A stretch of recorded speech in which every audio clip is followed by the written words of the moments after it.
Did you know that for this movie, the first trailer received 128 million online views within the first 24 hours, making it the second most of any Paramount film after Transformers Rise of the Beast, which got 238 million views. So this was a pretty unexpected sequel for me. I didn't think we were going to get a sequel to Gladiator because Gladiator was such a masterpiece. You know, Ridley Scott's not getting any younger, and I kind of thought he would kind of just focus his attention on other movies. But we got Gladiator 2, and I was very pleased with the sequel. Here are three things that I really liked about this movie, and my last thing is definitely my favorite. First thing I liked about this movie was the storyline. I didn't know how they were going to approach this movie with the story, with the character of Lucius and his life. And you know, they're tying in kind of the past with the present because it's in the trailer that Lucius was Maximus's son. In the movie, it wasn't really revealed until like more than halfway through. Then Lucius finally has like that prodigal son moment, the Prince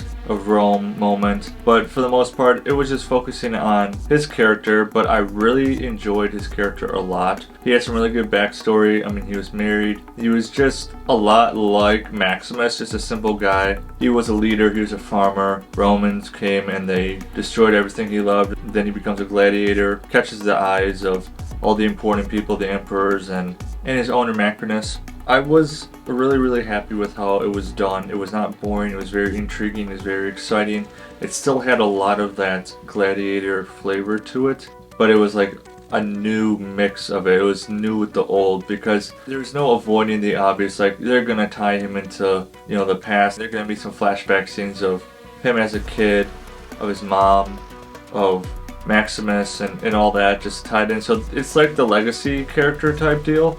And sometimes they'll bring back a legacy character in a certain way can be a hit or miss. But I think Ridley Scott really tackled it well. Towards the end of the movie was very nostalgic. There were so many nostalgic moments at the very end of the movie. It was basically like Maximus 2.0, but he's just on a whole different path than Maximus. He was finally able to achieve what Maximus and Marcus Aurelius had wanted to do for years. Like, it was just a really great arc, a really great story development and character development throughout the entire movie. Second thing I loved about this movie is the Colosseum moments, the battle scenes, the fight scenes. I didn't think they were going to be able to top the scenes from the first Gladiator. I've never seen battle scenes and fight scenes on that scale before. It's Ridley Scott. Like, he always loves going above and beyond with massive fight scenes, lots of extras, lots of commotion and all sorts of variables at play, but he stepped it up. He went next level. Starting out with the baboons was crazy. I mean, those things were wild. Those were terrifying creatures. Then he had the rhino scene. That rhino scene was awesome. That was just like, man, that's so Roman.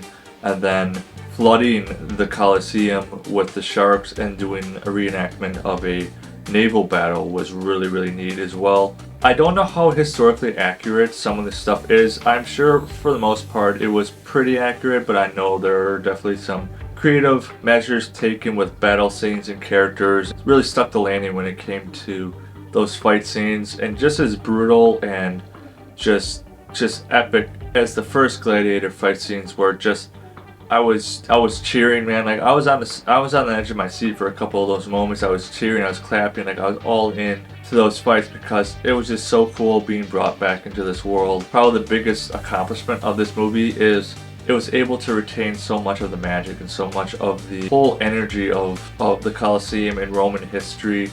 And then I would say my favorite moment of the movie was definitely when they flooded the Colosseum and they did a reenactment of the naval battle. I don't remember what it was. The sharks was an awesome addition. I just thought that was such a unique thing to add because I know in, you know, Roman history they did a whole bunch of different fights and they were very creative. The Romans were very creative with a lot of things, and entertainment was a big part of Roman history. So I loved, you know, your typical fights, but then giving us something a little extra, giving us a little extra special something. Flooding the Colosseum part was that special, kind of the extra cherry on the top, if you will. This movie was super surprising. Like, this movie surprised me big time.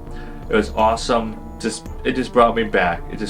So I highly recommend check out Gladiator 2 as soon as you possibly can because it is as epic as the original. So for Gladiator 2, I'm going to give it a 7.5 out of 10 Mudflaps, and remember, leave me a thumbs up and drop in the comments below. Do you think they should make a Gladiator 3? See you next time.